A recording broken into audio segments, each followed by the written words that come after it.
The freezing rain that battered the mud-churned fairgrounds of the valley logging town in the bitter December of 1886 was not merely weather. It was a malicious, living entity. It drove down in diagonal, stinging sheets, turning the earth into a slick, treacherous swamp that smelled of horse manure, cheap fermented rye, and the sharp, metallic tang of wet, rusting iron. In the absolute center of that freezing muck, exposed entirely to the brutal elements, sat a small, heavy iron circus cage. Inside the cage, her knees pulled tightly to her chest to conserve whatever meager, failing body heat she had left, was Cora. She was 24 years old, though the severe, continuous degradation she had suffered made her appear much smaller, a fragile bundle of shivering bones wrapped in a completely soaked, threadbare burlap dress. Her bare feet were caked in freezing mud, and her joints ached with a deep, agonizing stiffness from months spent locked in the 3-by-4-foot rusted enclosure. But it was not her ragged clothes or her cramped posture that drew the cruel, jeering eyes of the valley folk. It was her face. Covering the entire left side of her face, stretching from her hairline down over her cheek, curling past her jaw, and disappearing into the collar of her burlap dress, was a striking, deep purple port wine stain. In a kinder world, it might have been seen as a beautiful, unique mark, like the petal of a crushed violet. But in the deeply superstitious, hard-scrabble logging camps of the late 19th century, anything different was branded a curse. They called her a hag. They called her a witch. To Bartholomew Crane, the corrupt, sadistic owner of the traveling carnival, she was simply the hideous beast woman, a piece of property that generated a steady stream of copper pennies from drunken, gawking men. Step right up, boys. Don't be shy, but keep your distance. Crane bellowed, his voice cutting through the hiss of the freezing rain. He paced back and forth in the thick mud outside the cage, his expensive, waterproof oilskin coat gleaming in the flickering, sputtering light of the kerosene lanterns. He tapped a heavy, brass-tipped wooden cane rhythmically against the rusted iron bars, the sharp, metallic clack-clack-clack making Cora flinch involuntarily. Gaze upon the monster, born of dark magic and bad blood. Too ugly to be called a woman, too tame to be a wild beast. A crowd of heavily muscled, coarse loggers stood huddled in the freezing sleet, their faces flushed with cheap alcohol and casual cruelty. They laughed, a dark, ugly sound that vibrated in Cora's chest, and tossed handfuls of mud and copper pennies at the bars. A sharp, jagged rock hidden within a clump of mud struck Cora's bare shoulder, leaving a bright red welt against her pale, freezing skin. She did not weep. She did not cry out. She squeezed her eyes shut, turning the unblemished right side of her face away from the biting wind, her jaw clenched so tightly her teeth ground together. The physical agony of the freezing cold was unbearable, but the sheer, suffocating weight of the humiliation was a heavier, darker iron that threatened to completely crush her unbroken spirit. Look at her shiver! Crane laughed, reaching through the wide iron bars with the tip of his wooden cane, deliberately poking the bruised, freezing flesh of her ribcage. Ugly inside and out. A creature like this don't feel the cold like a proper human does. The crowd's dark murmurs peaked, a collective, drunken surge of malicious energy. Crane, emboldened by the cheers, raised the heavy, brass-tipped cane high into the gray, freezing air, preparing to strike her across the exposed skin of her arms just to make the beast perform for the paying customers. If you are liking this story, please subscribe. I know you must have subscribed by now, so let's continue. The cane began its brutal descent. It never struck the bars. The sound of massive, heavy hooves churning through the freezing slush cut through the laughter of the crowd like the crack of a whip. The rhythmic, earth-shaking thud-thud-thud was so immense that the loggers instinctively stepped back, turning their heads toward the dark, obscured edge of the fairgrounds. The laughter died entirely in their throats. A suffocating, terrified silence instantly descended over the muddy courtyard. Riding slowly into the flickering, yellow pool of lantern light was a giant. He sat atop a massive, black draft horse that snorted thick plumes of white steam into the freezing air. The man himself was a walking, breathing mountain of raw, untamed violence. He stood easily over 6.5 feet tall, his massive chest and broad shoulders draped entirely in the thick, coarse, heavily frosted hides of a bull elk. Beneath the wide brim of a dark, rain-soaked hat, his face was a terrifying landscape of thick, dark beard and heavy, twisting pink burn scars that crawled up his neck and across his jawline. Elias Thorne, the Anvil of Ironwood Gorge. He was a ghost story to the Valley men, a former blacksmith who had survived a catastrophic forge explosion, only to retreat to the highest, most impassable, freezing crags of the mountain. He came down to the settlements only once a year before the deep winter set in, trading heavy pelts for salt and black powder. The town marshals gave him a wide berth. The loggers knew better than to look him directly in the eye. Elias halted the massive draft horse at the edge of the crowd. He didn't speak. His pale, slate-gray eyes, cold, dead, and burning with a terrifying, suppressed intensity, swept over the silent, cowering men, lingering on the heavy wooden cane suspended in Bartholomew Crane's trembling hand. Then, Elias looked at the cage. He looked at the rusted iron. He looked at the freezing, mud-soaked burlap. He looked at Cora. Cora stared back, her heart hammering a frantic, terrified rhythm against her ribs. She expected the feral giant to recoil in disgust at her deep purple birthmark, to spit into the mud just like the rest of the civilized men. But Elias did not recoil. His eyes locked onto the dark, bruised circles of exhaustion under her eyes, taking in her violent shivering, seeing the absolute, undeniable humanity trapped within the rusted iron. Elias swung his massive leg over the saddle and dropped to the earth. His heavy, iron-shod boots hit the freezing muck with a definitive, heavy splash. He walked toward the cage, the crowd parting before him like water fleeing a stone. Now see here, Crane stammered, his bravado entirely evaporating as the towering mountain man eclipsed the lantern light, plunging the cage into deep shadow. Crane took a rapid, terrified step backward, lowering the cane. If you want to look at the beast, you have to pay the copper fee like the rest. Elias completely ignored the carnival owner. He stopped directly in front of the cage. He didn't ask for the iron key that hung on a chain around Crane's neck. He didn't negotiate for the purchase of human property. Elias reached through the freezing rain, his massive, heavily scarred, bare hands closing tightly around two of the thick, rusted iron bars enclosing the front of the cage. For a single heartbeat, the giant simply stood there, his massive shoulders tensing beneath the heavy elk hides. Then, he pulled. The sheer, terrifying, explosive brute force of the former blacksmith was a force of absolute nature. The heavy muscles in his massive back and forearms coiled and locked. With a loud, agonizing, metallic screech that made the loggers cover their ears, the thick iron bars began to bend. The rusted welds holding the base of the bars to the heavy iron floor groaned under the sheer, impossible pressure. With a final, deafening crack, the heavy iron snapped entirely. Elias wrenched the two broken bars outward, peeling them back like dry kindling to create a gaping, jagged hole in the front of the cage. He tossed the twisted iron into the mud at Crane's feet. Cora scrambled backward, her back hitting the cold rear wall of the cage, absolutely paralyzed by the sheer, devastating power of the beast standing before her. Elias reached into the heavy leather belt at his waist. He pulled free a thick canvas pouch. He didn't toss it.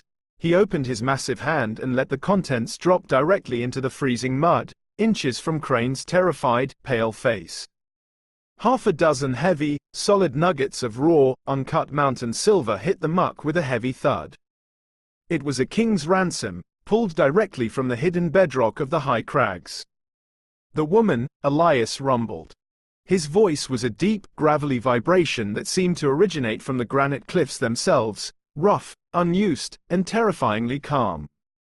"Is mine." He turned his attention back to the cage. He didn't reach in roughly to drag her out. He unbuckled the heavy iron clasp at his throat and shrugged off the massive, incredibly thick elk fur mantle.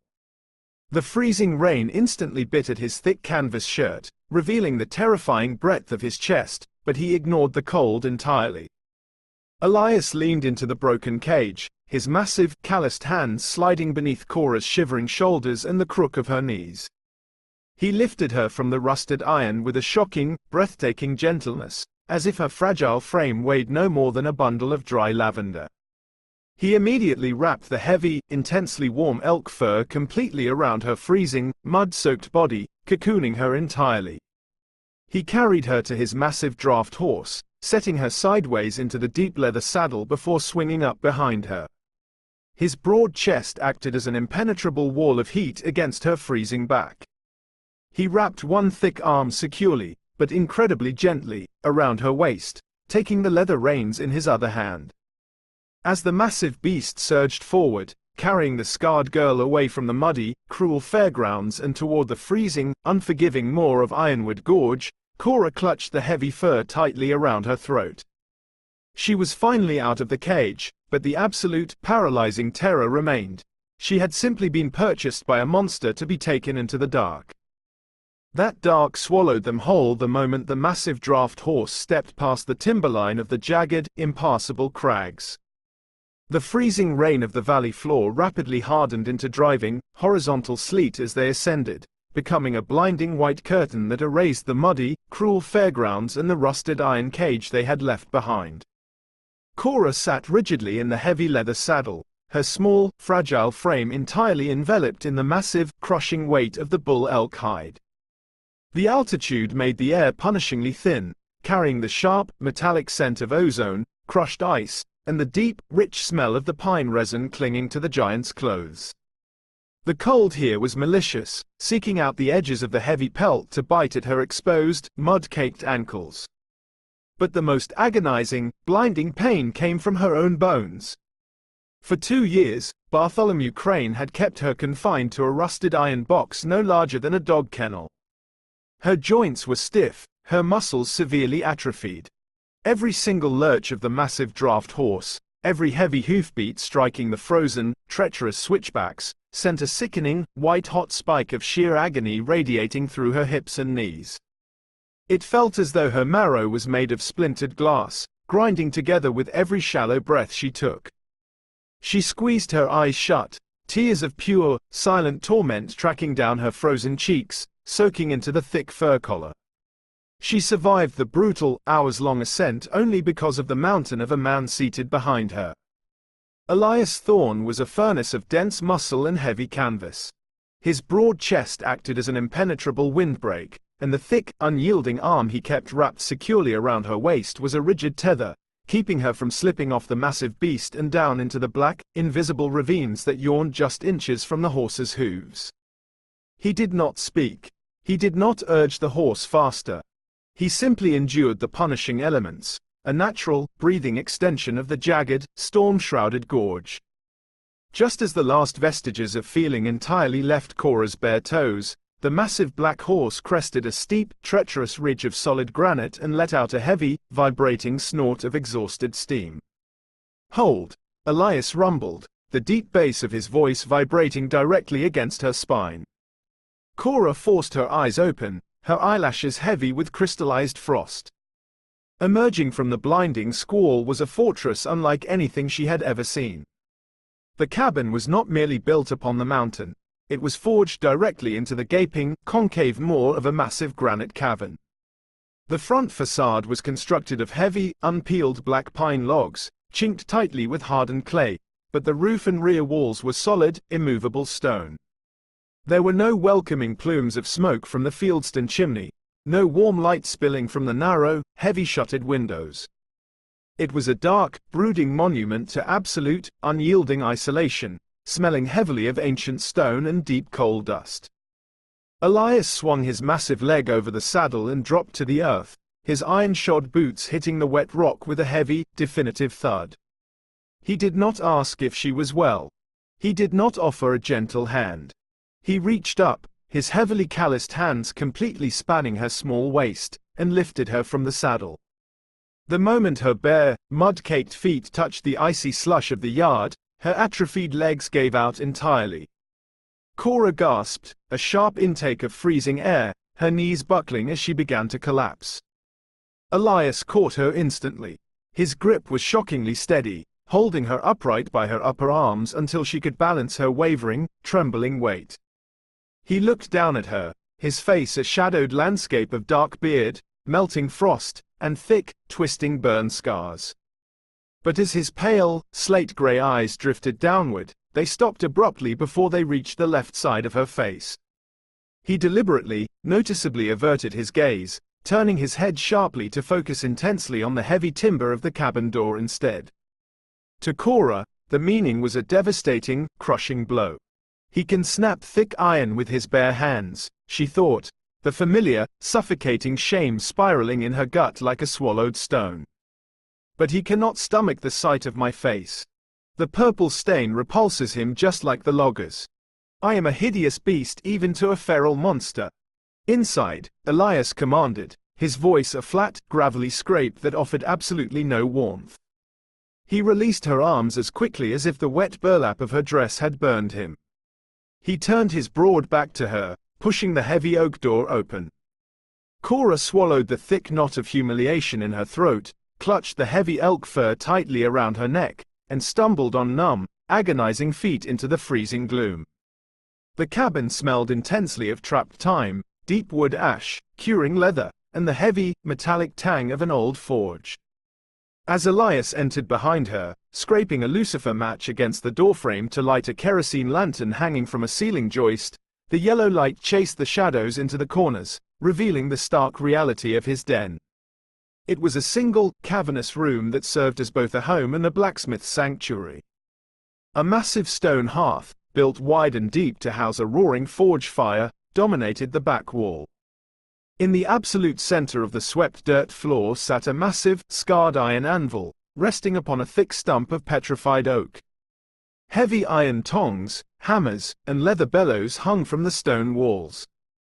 In the far corner sat a large bed frame built from thick birch branches, piled 2 feet deep with the incredibly thick, luxurious skins of wolves and buffalo. Elias walked to the heavy bed, grabbed a single, thin wool blanket from beneath the heavy furs, and threw it onto the hard, packed earth floor right beside the cold, heavy iron anvil. "The furs are yours," he stated, his voice completely devoid of inflection. He still refused to look at the left side of her face, staring instead at the dirt floor. "There is water in the barrel. Clean the mud off. I have to bed the draft horse in the lean-to and secure a cord of wood before the blizzard peaks. Drop the heavy iron bar on the door when I leave." He grabbed a heavy felling axe from the log wall. He didn't wait to see if she understood. The heavy oak door slammed shut, the iron latch falling with a terrifying finality, leaving Cora alone in the echoing, isolated silence of the mountain. She stood there for a long time, the cold seeping through the freezing mud on her bare feet. The rejection stung worse than the freezing wind.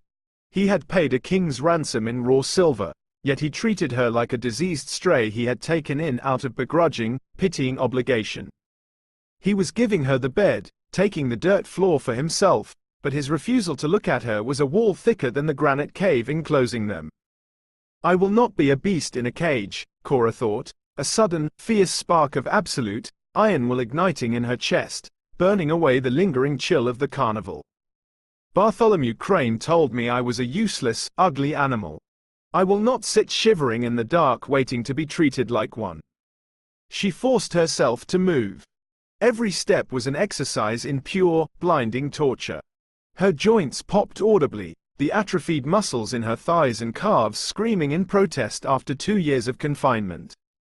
She dragged her freezing, mud-soaked burlap dress across the swept dirt floor. She found the wooden water barrel and a tin basin. The water was paralyzingly cold, covered by a thin layer of ice she had to crack with her knuckles. She stripped off the soaked, filthy burlap dress, leaving it in a discarded puddle on the floorboards, a final shedding of Crane's cruel world. She washed the freezing mud from her pale, trembling skin, the cold water raising goosebumps across her flesh. In a heavy wooden chest at the foot of the bed, she found a stack of clean, incredibly oversized canvas work shirts. She pulled one on. The stiff, durable fabric a stark, wonderful contrast to the coarse, wet burlap she was accustomed to. The hem fell past her knees, completely swallowing her fragile frame. She surveyed her new domain. The massive stone forge was choked with 2 feet of cold, grey ash and caked in a thick, greasy layer of coal dust and soot. Cora found a heavy iron ash shovel. She knelt before the massive hearth. The simple act of bending sent a rush of blackness across her vision, her stiff knees burning with a dull, radiating agony, but she gritted her teeth and shoved the heavy iron spade into the compacted ash. She hauled the heavy, freezing soot into a tin bucket, clearing the hearth down to the bare, blackened stone grate. Her bruised hands shook under the weight, the skin of her palms raw, but she did not drop it. She stacked fresh, dry pine splits inside the massive hearth, using a handful of dry moss to build the fire from a struggling, smoking flicker into a roaring, heat-producing blaze that chased the damp, oppressive cold entirely from the cavernous room. The orange firelight danced wildly across the jagged rock ceiling and the heavy iron anvil, casting long, shifting shadows. In a small root cellar beneath a loose floorboard near the bed, she found his larder, shriveled mountain potatoes, dried wild onions, and a heavily salted cut of elk meat that had grown hard as wood. She used his heavy butcher knife, throwing her entire, meager upper body weight onto the handle to slice the tough meat, tossing it into a heavy iron pot with water from the barrel to boil. Every single movement was a battle against her own ruined body. Reaching for the high wooden shelves sent a hot spike of agony down her spine. Her fingers cramped violently around the wooden spoon as she stirred the rich, savory stew, the aroma filling the stale, lonely air of the cabin, masking the faint smell of sulfur and isolation. By the time the heavy oak door finally rattled violently on its iron hinges, Cora's muscles were trembling uncontrollably, her legs a throbbing mass of dull, hot agony. But the cabin was sweltering, meticulously clean, and smelling of a rich, hot meal. Elias burst into the room with a violent gust of blinding white snow.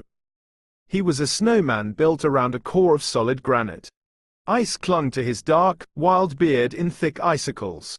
He kicked the door shut, leaning his massive weight against it to drop the heavy iron bar into place, sealing out the lethal cold. He expected the dark. He expected the freezing, empty silence of a cabin that had not felt the touch of a woman in half a decade. He expected a broken, weeping, terrified creature huddled in the corner of his furs, paralyzed by the trauma of the cage and the sheer, overwhelming size of the scarred man who had stolen her. He stopped dead, his massive chest heaving. The air was blazing hot. The yellow glow of the roaring forge fire danced across the clean, swept dirt floor, illuminating the polished, gleaming surface of the heavy iron anvil. The overwhelming, mouth-watering smell of salted elk and wild onions hit him like a physical blow. And there, standing by the fire, her head turned toward the door, was Cora. She was wearing his oversized canvas shirt, the sleeves rolled up past her delicate elbows. She held a heavy wooden spoon in her bruised, shaking hand. The deep purple port wine stain covering the left side of her face was fully illuminated by the firelight, bold and entirely unhidden. Elias slowly stripped off his soaked, freezing leather gloves, the wet hide peeling away with a heavy shuck. He walked toward the hearth, his heavy boots silent on the packed earth. He looked at the bubbling pot of stew. He looked at the meticulously cleaned forge, free of the deep coal dust that usually coated it. He looked at her. He knew the sheer, mind-numbing agony it would have taken a woman whose muscles had been confined to a rusted iron box for 2 years to haul heavy ash, scrub iron, and lift heavy pots of water. He had stayed outside in the freezing blizzard chopping wood to spare her the terror of his terrifying, scarred presence while she wept in the dark. She hadn't wept. She had worked. Elias stared down at her, his pale, slate-gray eyes locking onto her wide, exhausted gaze. The terrifying, feral mask of the mountain beast cracked entirely, revealing a profound, silent, earth-shattering awe underneath. He didn't see a hideous beast woman, or a cursed hag. He didn't see a broken animal meant for a cage. He saw a survivor forged of absolute, unbreakable iron, whose dignity was infinitely stronger than the bars he had snapped to free her. Elias stepped forward, the heavy, iron-shod boots closing the distance between them with a slow, deliberate cadence that made the packed earth floorboards vibrate. He did not snatch the wooden spoon from her trembling, bruised fingers, nor did he issue a gruff command. Instead, his massive, weather-beaten hand, calloused from years of swinging a heavy blacksmith's hammer and scarred by unimaginable heat, came to rest gently over hers. He absorbed the weight of the task. His rough skin brushed the raw, purpled knuckles she had scraped clean while hauling the heavy iron ash bucket. Gently, with an undeniable, irresistible pressure, the giant guided her away from the blistering heat of the stone hearth and toward the heavy wooden bench beside the anvil. He pressed down lightly on her unblemished shoulder, a silent, absolute command to sit. Cora obeyed, her atrophied legs suddenly turning to water as the adrenaline of her desperate, agonizing chore finally evaporated, leaving her completely drained.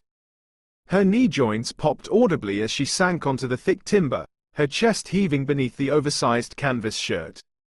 Elias took the spoon, stirred the rich, thick elk stew, and ladled a massive portion into a deep tin bowl. He brought it to her, placing it carefully in her lap, and pressed a heavy iron spoon into her hand. He didn't speak. He didn't demand gratitude or explanations.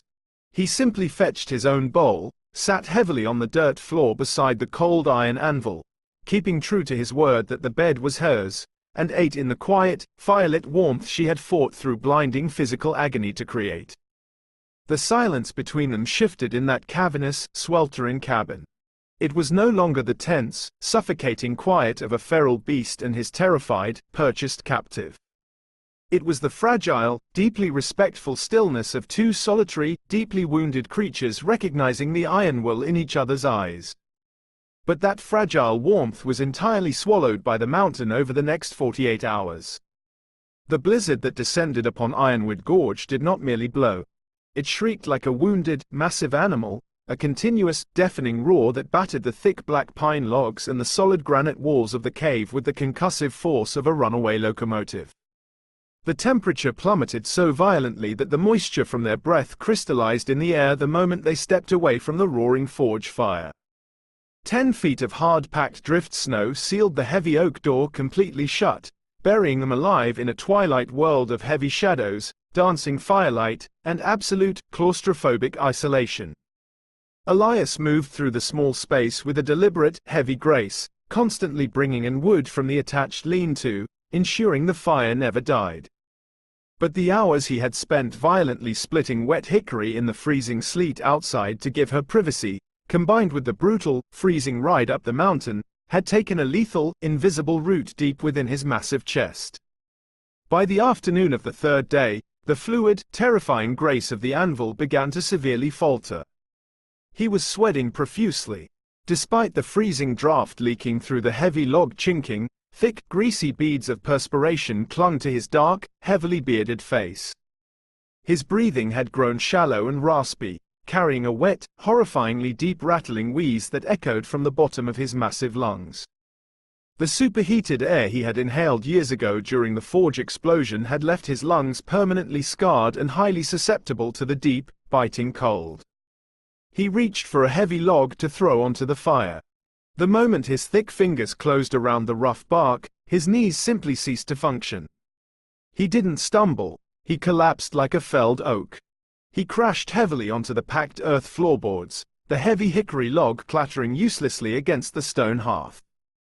A violent, full-body tremor seized his massive frame, his teeth chattering so hard the sound vibrated in the small room.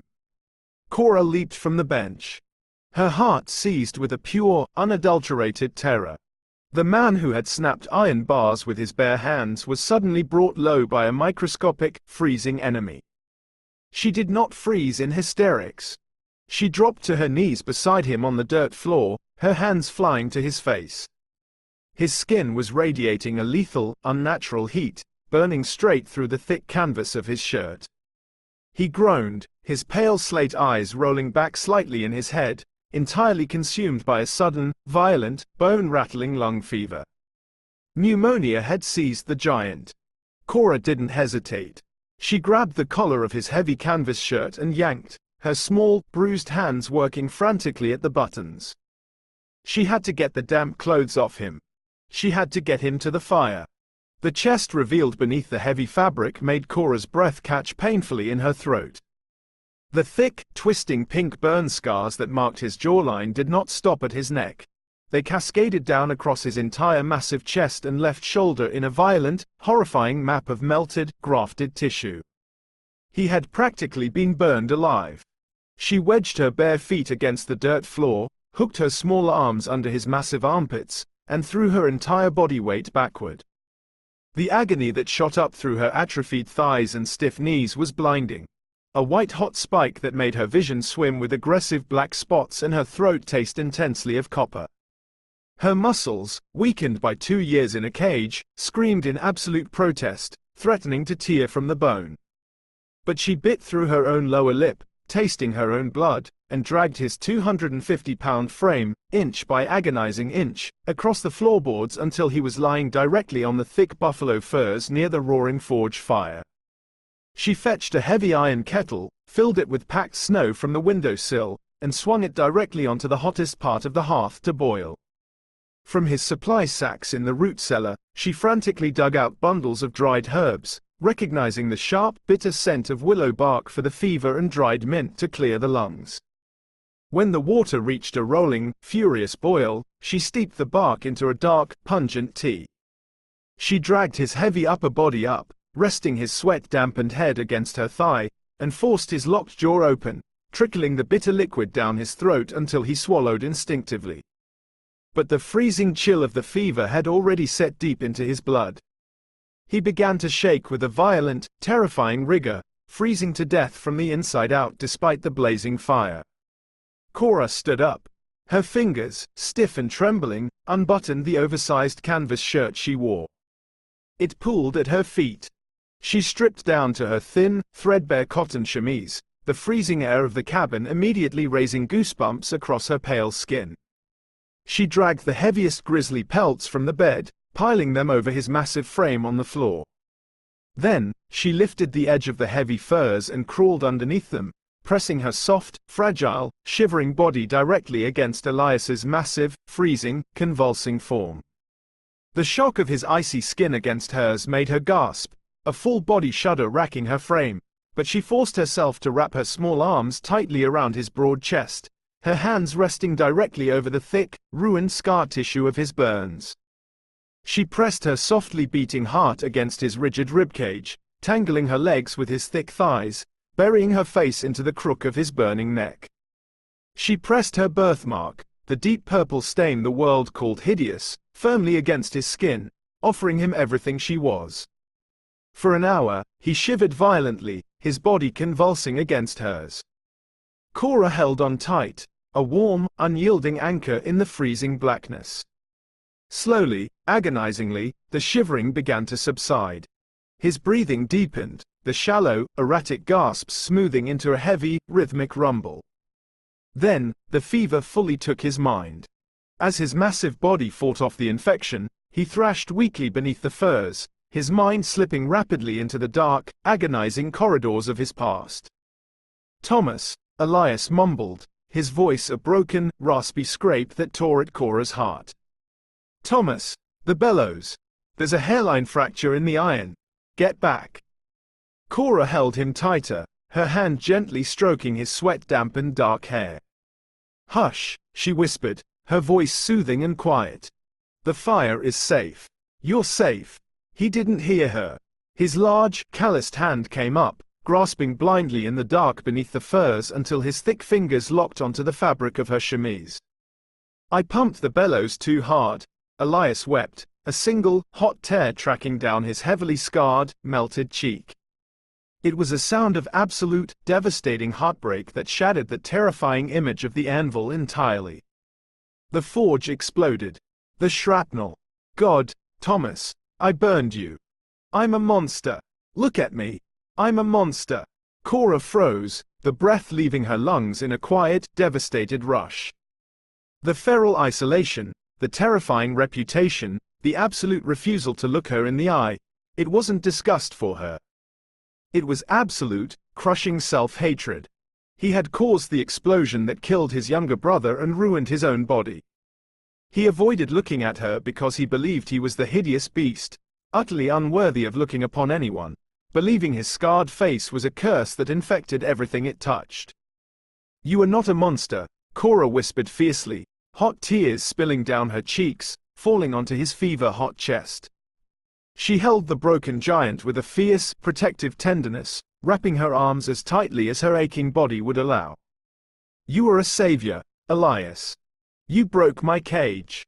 Let me break yours." His thrashing ceased. The frantic, rolling motion of his eyes beneath his closed eyelids slowed. The heavy, suffocating grip of his guilt seemed to loosen just a fraction at the feel of her quiet, steady heartbeat against his chest. He sank into a deep, healing, dreamless sleep. By the time the gray, watery light of dawn filtered through the frosted chinking of the logs, the storm had finally broken into a quiet, spent sigh against the granite cavern. Elias opened his eyes. The delirium was gone. He felt the heavy, suffocating weight of the furs, the dull, deep, throbbing ache in his chest, and the astonishing, overwhelming heat pressed along the entire length of his body. He turned his head slowly. Cora was asleep, her face inches from his own. Her dark hair was splayed across his massive arm. Her thin arm was thrown over his torso, her soft body pressed intimately against his hardened muscle. The heavy furs had slipped down slightly, exposing her face to the pale morning light. Elias did not look away. He did not avert his gaze to the floorboards or the door. For the first time, he let his pale, slate-gray eyes trace the lines of her face. He looked directly at the deep purple port wine stain covering the left side of her cheek and jaw. He remembered the blinding agony of the freezing chill, the blackness, the absolute certainty that his ruined lungs were finally giving out. And he remembered the searing heat of the bitter tea, the soft, desperately strong hands pulling his wet clothes away, and the fierce, beautiful voice that had called him a savior when he only saw a murderer in the mirror. The girl from the rusted iron cage had dragged his 250-pound frame across the floorboards. She had used her failing, cramped muscles to save his life. Elias shifted his massive weight, moving with agonizing care so as not to wake her. He reached his large, heavily calloused right hand out from beneath the heavy blankets. With a touch lighter than a falling snowflake, his rough, weather-beaten thumb traced the edge of the deep purple stain along her cheekbone. Cora shifted, letting out a small sigh, her eyes slowly fluttering open. She gasped softly, immediately realizing how exposed her birthmark was to his intense gaze. The memory of Bartholomew Crane's disgusted taunts and the laughing loggers flashed in her mind. Panic washed over her, hot and suffocating. She scrambled to pull the heavy buffalo robe up over her face, her cheeks flushing with hot shame, desperate to hide the hideous flesh from his view. "Don't hide from me," Elias whispered, his voice incredibly deep, rough, and entirely devoid of the cold, dead slate that had defined him. He didn't let her pull the fur up. He gently caught her wrist, keeping the blanket down. He kept his massive hand resting gently, protectively against her cheek, his thumb lightly stroking the purple mark. He didn't pull away in disgust. He didn't treat it like a cursed, broken thing. "They called you ugly," Elias rumbled, shifting closer, closing the microscopic distance between them, and pressing his heavy, bearded forehead gently against hers. "They put you in a cage because they were blind." He leaned in, his eyes swimming with a profound, earth-shattering awe. "It looks like the sky over the gorge just after the sun sets," he whispered, his thumb brushing the stain once more. "Like the dusk. It is beautiful, Cora. You are entirely beautiful." He pressed a soft, lingering, impossibly gentle kiss directly onto the center of the purple birthmark, a kiss of absolute, holy reverence that instantly shattered the rusted iron cage around her heart forever. Which country are you watching this video from? Please let me know in the comments below. The heat of that single, reverent kiss melted the frost around Cora's heart long before the high country winter finally exhausted its furious hold on Ironwood Gorge. Over the following months, the isolated, cavernous forge transformed from a dark, brooding den into a sanctuary of profound, echoing warmth. Under Elias's massive, impossibly gentle hands, Cora's atrophied muscles slowly rebuilt themselves. The cramped, agonizing stiffness of the rusted iron cage was worked out of her joints through hard, honest labor and the constant, radiant heat of the blacksmith's fire. She moved freely now, her delicate frame filling out with healthy strength. The deep purple port wine stain on her face was no longer hidden beneath a curtain of dark hair. She wore it openly, beautifully illuminated by the orange glow of the forge, completely unashamed under the giant's devoted, slate-gray gaze. But as the brutal high-country winter surrendered to the violent, rapid thaw of spring, the absolute peace of the mountain was loudly, violently shattered. The meltwater did not trickle, it roared. Rushing cataracts of black, icy slush tore through the jagged granite ravines, carrying boulders the size of anvils in their frothing, icy jaws. And with the melting of the 10-foot snowdrifts came the predators of the valley. It was a crisp, brilliantly clear Thursday morning. The air inside the cavern was sweltering, carrying the rich scent of burning coal and hot iron. Cora stood at the massive stone hearth, using a heavy leather bellows to stoke the flames for Elias. The giant stood at the center of the room, his massive, heavily scarred back glistening with sweat as he brought a heavy rounding hammer down onto a glowing piece of steel on the anvil. The rhythmic, ringing clang was a soothing, deeply domestic sound. Crack. The sound was utterly foreign, a sharp, flat, metallic detonation that instantly severed the serene music of the forge. Before Cora could even turn her head, a heavy lead slug shattered the thick wooden shutter of the front window, tearing through the heavy black pine logs in a shower of jagged, lethal splinters. The bullet slammed directly into the stone wall inches from Cora's head, exploding in a shower of powdered granite and flattening into a twisted disk of hot lead. Elias moved before the deafening echo of the gunshot had even faded from the gorge. He dropped the glowing steel. He lunged across the swept dirt floor, his massive frame moving with a terrifying, explosive speed, tackling Cora to the floorboards just as a second and third bullet tore through the heavy wooden door. "Stay down!" Elias roared, his voice completely devoid of the gentle, rumbling warmth it had held for months. The anvil of ironwood had returned in a fraction of a second, his pale, slate-gray eyes wild, feral, and blazing with a terrifying, holy wrath. Outside, the slushy, half-frozen mud of the yard was being violently churned by the heavy boots of several men. "Thorn!" The voice that floated over the rushing wind made Cora's stomach violently heave, the taste of morning chicory turning to pure, acidic bile in her mouth. It was Bartholomew Crane. It was the voice of the freezing mud, of the laughing loggers, of the rusted iron cage that had stolen 2 years of her life. "Come out, you burned-up beast!" Crane screamed, his voice thick with an ugly, desperate greed, amplified by the safety of the tree line. A savage don't pay for circus trash with raw, uncut mountain silver unless he's sitting on a motherlode. "You broke my cage, Thorn! Now give us the vein, and send the hideous beast back out here, or we'll shoot you to pieces and drag her down by her hair." Elias rolled off Cora, keeping his massive body low to the dirt floor. He scrambled to the center of the room, his thick fingers grabbing the massive, heavy-headed blacksmith's rounding hammer from the dirt.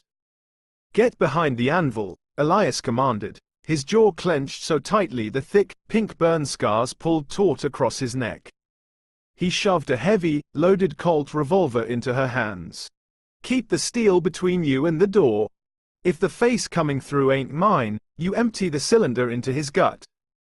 Do you understand?" Cora stared at him, her chest heaving, the suffocating, ingrained terror of the carnival owner threatening to paralyze her limbs. She shook her head frantically, her wide eyes pleading with him not to go out into the crossfire. "They brought noise into my forge," Elias rumbled, turning his broad back to her and pulling his massive Sharps buffalo rifle from its resting place on the log wall.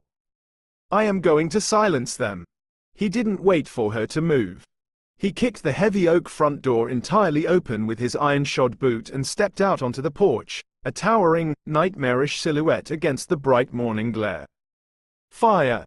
Bring the monster down!" Crane yelled in panic.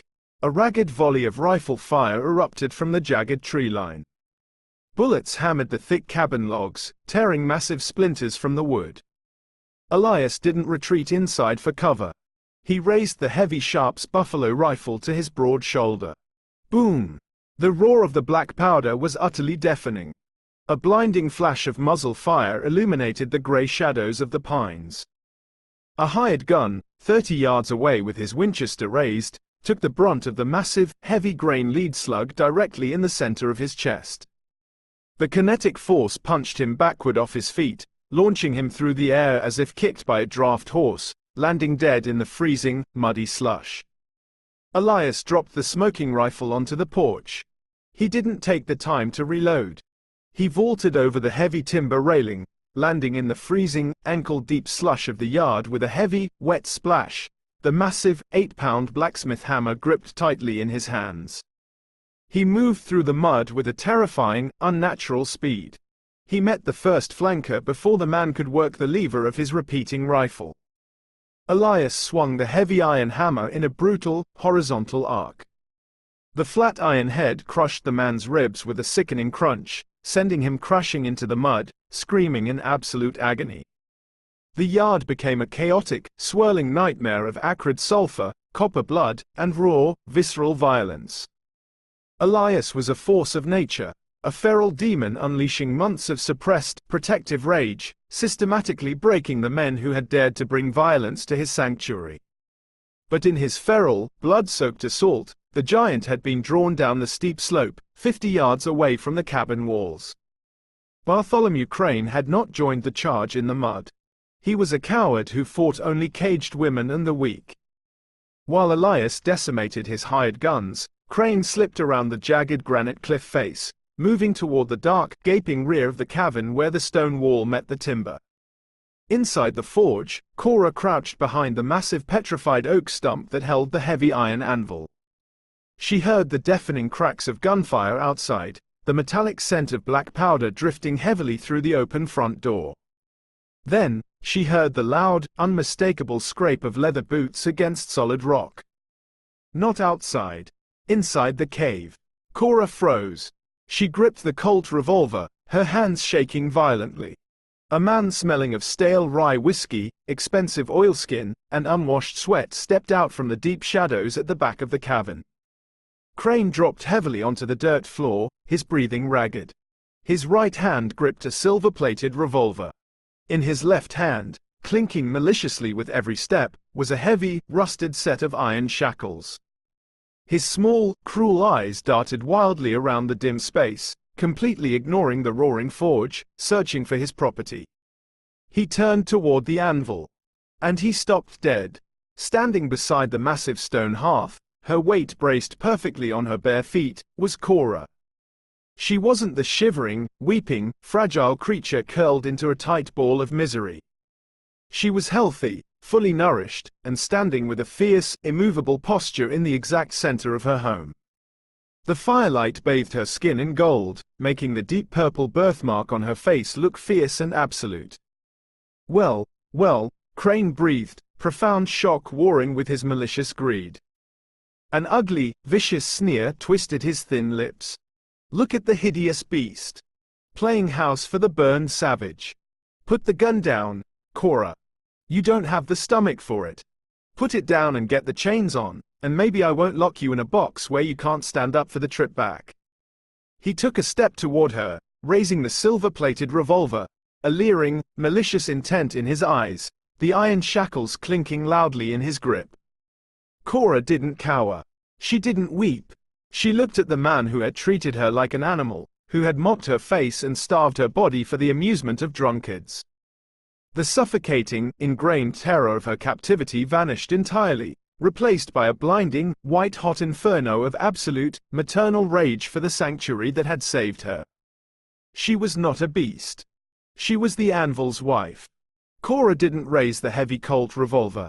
Her hands were shaking too badly with adrenaline to cock the stiff hammer. Instead, she dropped the gun to the dirt. Her right hand swept down to the edge of the roaring forge. Resting directly within the hottest, deepest coals of the fire was a massive, heavy pair of iron blacksmith tongs. They had been sitting in the superheated core for hours. The long handles extended safely out, but the thick, grasping jaws of the iron were glowing a blinding, translucent cherry red. Her fingers wrapped around the heavy, cool leather grips of the handles. Crane lunged forward, the silver revolver aimed directly at her chest, reaching out with the heavy iron shackles to bind her wrists. She swung. Cora channeled every single ounce of her fury, her humiliation, and the raw, unadulterated strength she had built working the heavy bellows into the strike. She brought the massive, glowing iron tongs out from her side in a brutal, desperate, two-handed arc, putting the full, substantial momentum of her turning hips into the blow. She didn't just strike him. She opened her hand slightly, spreading the glowing jaws of the tongs, and slammed them directly into the extended wrist of Bartholomew Crane's gun hand. The heavy, blistering jaws of the red-hot iron clamped violently shut around his wrist. The sound of his radius and ulnar bones shattering under the sheer weight of the heavy iron was sickeningly loud. But it was immediately drowned out by the horrific, violent sizzle of cherry-red iron searing directly through his expensive oilskin coat and instantly vaporizing the flesh beneath. Crane didn't just scream. He shrieked. A high, inhuman, piercing wail of absolute, paralyzing agony that tore his vocal cords. The silver-plated revolver flew from his deadened, smoking grip, clattering uselessly against the stone hearth. The iron shackles dropped into the dirt. He crashed heavily to the floorboards, clutching his ruined, completely shattered, smoking wrist, weeping and thrashing in the dust. Cora stood over him, her chest heaving, the breath hissing aggressively through her teeth. Her knuckles were stark white around the leather handles of the tongs, the heavy, glowing iron still raised in a threatening stance, radiating an intense, lethal heat. She looked wild. She looked terrifying. She looked down at the screaming tyrant, proving once and for all that she would never, ever be caged again. The heavy front door was suddenly filled with a massive, looming shadow. Elias burst back into the room. He was a terrifying vision of absolute carnage. His chest was heaving, his canvas shirt soaked in the blood of the posse outside. The heavy rounding hammer in his hand dripped thick crimson onto the pristine floorboards. His pale, slate-gray eyes were wild with panic, expecting to find her bleeding on the floor or bound in iron. He looked at the dark shadows of the cave. He looked at the screaming, writhing, smoking carnival owner in the dirt. And he looked at Cora. She stood tall, the heavy, glowing iron weapon still raised in her hands, her beautiful face flushed with exertion, her eyes blazing with a fierce, untamed fire. She met his shocked gaze, her breathing ragged but entirely steady, an unspoken, roaring defiance echoing loudly in the sweltering air of the forge. Elias didn't speak. He stepped forward, grabbed the screaming, broken tyrant by the collar of his ruined coat, and dragged him violently out the front door, hurling him off the edge of the porch to tumble down the rocky, slush-covered slope with the rest of his ruined posse. The sickening, wet crunch of Bartholomew Crane's heavy body hitting the jagged, slush-covered granite at the bottom of the ravine echoed faintly over the howling mountain wind, followed only by the frantic, panicked scrambling of the surviving hired guns. The men who could still draw breath around shattered ribs and crushed chests were already fleeing blindly down the treacherous switchbacks, abandoning their horses, their weapons, and the cruel master to the absolute, unforgiving mercy of Ironwood Gorge. Elias stood on the edge of the heavy wooden porch, a towering, blood-soaked monument against the blinding white glare of the morning snow. The feral, terrifying adrenaline that had fueled his wrath instantly evaporated, leaving a crushing, hollow exhaustion in its wake. The freezing wind bit at his massive chest, exposed through the shredded, blood-soaked ribbons of his canvas shirt, pulling the thick, pink burn scars taut across his collarbone. He turned slowly, his heavy, iron-shod boots dragging across the floorboards as he stepped back over the threshold into the sweltering, smoke-filled heat of the cavern. Cora stood in the absolute center of the swept dirt floor. Her chest was heaving with exertion, her dark hair falling wildly around her shoulders. She opened her trembling hands. The heavy, glowing iron blacksmith tongs slipped from her grip, hitting the dirt floor with a loud, dull thud, the superheated metal hissing violently as it scorched the damp earth. She didn't hesitate.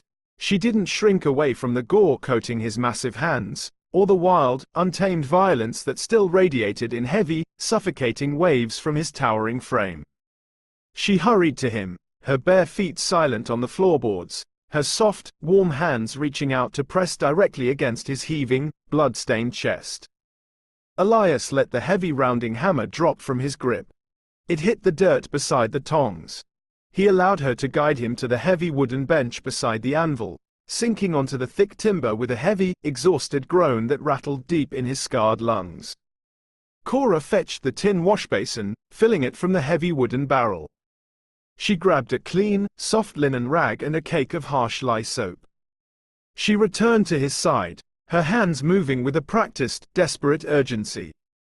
She washed the thick, drying blood and the black, acrid soot of the gunpowder from his skin. Elias hissed as the cold water hit a shallow, weeping bullet graze across his thick bicep, his massive hands gripping the edge of the heavy iron anvil until his thick knuckles turned a stark, bone white, but he didn't pull away. He didn't look at the wound. He looked at her hands. He looked at the delicate, bruised fingers that had just wielded red-hot iron to shatter a man's wrist. His pale slate eyes darkened with a profound, agonizing guilt. He reached up, his massive, heavily scarred fingers gently wrapping around her wrists, stopping the movement of the wet rag. "I brought this to your door," Elias whispered, his voice a low, gravelly vibration that barely carried over the crackle of the forge. He kept his eyes focused entirely on her hands, unable to look at her beautiful, fiercely expressive face. "I pulled you from the rusted iron, and I brought a slaughterhouse directly into your sanctuary. I made you a killer. You made me a survivor," Cora breathed, her voice steady and absolute, her uninjured hand resting heavily against the thick burn scars on his chest. "You ended the monster who put me in a cage." Elias shook his head, the dark, wildly tangled hair falling over his ruined cheek. He stood up, gently moving her hands away. He walked to the back of the cavern, dropping heavily to his knees on the dirt floor beside the massive bed of furs. He pried up a loose, heavy floorboard and reached deep into the dark, freezing cavity beneath the earth. He pulled out a heavy, worn leather satchel, stained with deep coal dust. He carried it to the anvil and dropped it. It hit the solid iron with an incredibly dense, metallic clang that rattled the heavy blacksmith tools hanging on the stone walls. He untied the thick leather drawstrings. Inside, gleaming dully in the morning light filtering through the shattered front door, were dozens of heavy, pure, stamped silver bars and large, raw nuggets of uncut mountain silver. It was a king's ransom. The culmination of a lifetime of surviving the impassable peaks, hoarding the wealth he had pulled from the bedrock, never having a reason to spend it until he saw her shivering in the freezing mud. Elias pushed the heavy bag toward Cora. "The pass will be completely clear of snow by tomorrow morning," Elias rumbled, his voice turning flat, brittle, and completely devoid of the quiet, rumbling warmth they had shared over the long winter. He forced himself to stare blankly at the scarred face of the anvil, his broad shoulders shaking violently with the sheer, monumental effort it took to maintain the lie of his indifference. "The black draft horse can carry you down the far side of the ridge. You won't have to go anywhere near the logging camps or the carnival route. You can ride straight to the railhead in Fort Smith. Take the train east, to Chicago, or Boston." Cora froze, her breath catching painfully in her throat. Her dark eyes widened in absolute, terrified disbelief. "I'm saying you're incredibly wealthy," he growled, the words tearing at his throat like swallowed glass. "There's enough silver in that bag to buy a grand mansion. To hire servants to cook for you. You can wear silk dresses, sleep in soft beds, and hire doctors. You can hire guards. You will never see the inside of a cage again. You can be entirely safe." Cora's heart hammered a frantic, terrified rhythm against her ribs. She took a step toward the anvil, her hands gripping the cold iron edge, shaking her head in a desperate, frantic denial. "Elias, what are you saying? Look around!" Elias roared, the sudden, booming volume making her flinch backward. He gestured wildly to the splintered oak door, the blood staining the pristine floorboards, the smoking, red-hot tongs in the dirt. "Does this look safe?" I am a feral man, Cora. I live a brutal, dark life in the soot and the blood. Crane was right to fear me. I am a beast. I can't protect you from the world when I'm the very monster the world comes hunting to destroy. He looked at her then, his pale, slate-grey eyes swimming with a grief so profound, so devastatingly deep, it seemed to hollow out his massive chest entirely. You are too good for this dark, he whispered, his voice breaking, a single tear cutting a clean line through the soot and blood on his scarred face. You are too soft, too beautiful for a monster's life in a cave. Take the silver. Go live in the light, where you will never have to hear the sound of gunfire or smell burning flesh again. Cora stared at the heavy leather satchel. It was the answer to every desperate, weeping prayer of her youth, the absolute key to a life of unimaginable ease where she would never have to haul freezing ash, scrub cast iron, or suffer the cruel, mocking eyes of men ever again. It was enough wealth to ensure she would never be treated as a cursed, ugly hag. She looked at the heavy bag. She stepped forward and placed her hands upon it. She gripped the thick leather straps. The satchel was incredibly heavy, pregnant with a terrifying amount of unrefined wealth. Elias closed his eyes, his massive chest caving in on itself. It is right, he told himself, fighting the agonizing, suffocating burn behind his eyelids. She deserves to be cherished in a soft, civilized place. She deserves a man who isn't covered in melted scars and the blood of hired guns. Cora lifted the heavy bag. She did not walk to the bed to pack her clothes. She did not look toward the door. With a sudden, explosive surge of absolute, unyielding rage that rivaled his own feral fury, Cora hurled the heavy leather satchel directly off the edge of the anvil. The heavy bag struck the packed earth with a tremendous crash. The thick drawstrings gave way, and a fortune in raw silver nuggets and heavy stamped bars spilled across the dirt, glittering uselessly among the coal dust and wood chips. Elias's eyes flew wide open. His jaw dropped, the breath rushing from his massive lungs in a stunned, disbelieving exhale. Woman! Are you mad? That was your freedom. That was a kingdom. Cora turned to face him. The bright, morning light framed her delicate silhouette, but she did not look like a fragile, ruined girl from a rusted circus cage. She looked like an absolute queen standing in the exact center of her own impenetrable fortress, the deep purple port wine stain on her face glowing fiercely in the firelight. Freedom from what? She demanded, closing the distance between them with steady, purposeful strides. From you? From the only man who ever looked at my face and didn't see a monster to be locked away, but a woman to be worshipped. From the man who took a lung fever just to chop my firewood.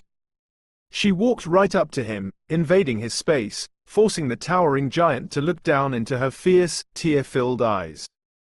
You think a bag of metal makes me safe? Cora asked, her voice trembling with an overwhelming, consuming love that dwarfed the fear of any bullet. I lived in the civilized world, Elias. And they threw me in a rusted iron box and poked me with sticks because I looked different. I don't want a civilized life. I don't want a civilized man. She reached out, grabbing the thick canvas of his open, blood-stained shirt, and yanked downward with every ounce of her restored strength. He stumbled, his knees giving way under the sheer, unexpected force of her conviction. He fell heavily to his knees on the pine floorboards, his massive, heavily scarred face coming level with her waist. I was treated like an animal in the light, Cora whispered fiercely, her soft, warm hands coming up to gently cradle his massive, bearded, scarred face. She didn't flinch from the blood or the deep, twisting burn tissue.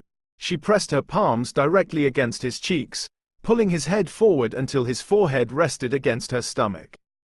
I found my humanity in the dark. I am staying. Elias broke. The heavy, iron walls he had built around his soul for years, the punishing isolation he had sentenced himself to in the frozen peaks to hide from his own guilt, shattered into fine, unrecognizable dust. A ragged, choking sob ripped out of his massive chest, a sound of such profound, agonizing release it physically shook the floorboards beneath them. He wrapped his thick, powerful arms entirely around her waist, burying his scarred face deeper into the soft, warm curve of her stomach, holding onto her with a desperate, holy reverence. "My Cora," he wept, the hot tears soaking into the fabric of her canvas shirt, washing away the cold, the blood, and the years of terrifying ghosts. "My wife. My heart. I am right here," she whispered, her fingers gently stroking his thick, dark, wildly tangled hair, feeling the violent trembling of his broad shoulders slowly begin to ease against her body. "The cage is broken, Elias. For both of us." He shifted, pulling back just enough to look up at her. He lifted his massive, rough hands, cupping her face with a tenderness that defied his terrifying size. He leaned forward and pressed his mouth directly against the deep purple stain on her cheek, a kiss of absolute, unshakable devotion, worshipping the very flesh the world had deemed a sin. He held her there in the ruins of the fight, the cold wind blowing through the shattered timber, the fire popping warmly in the massive stone forge. The silver lay scattered and completely forgotten in the dirt, but as Elias Thorne held the woman who had chosen his scarred darkness over the world's light, he knew with absolute, undeniable certainty that he had never been richer. The summer sun in Ironwood Gorge was a brilliant, blinding gold, turning the rugged, jagged granite into a warm, vibrant canopy of emerald pine and blooming mountain laurel. The cavern had fundamentally changed.